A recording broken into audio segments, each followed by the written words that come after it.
Sabah müqəddəs Qurban Bayramıdır. Bu gün də qurban kəsən hər kəs ehtiyac sahiblərinə kəsdikləri heyvanın ətindən verir, onları sevindirərək savab iş görürlər.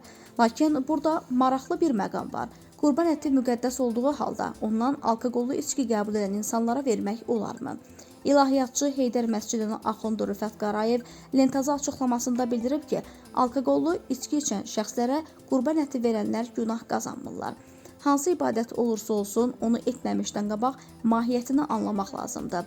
Allah Qurani Kərimdə buyurur, sizin kəsdiklərinizin nə əti, nə də qanı Allaha çatmaz. Allaha çatan sizin təqvanızdır. Yəni insan Allahı tanıdığı, onu sevdiyi zaman buyurulan əmrləri icra edər. Bununla da həm Allaha yaxınlaşar, həm də savab qazanar.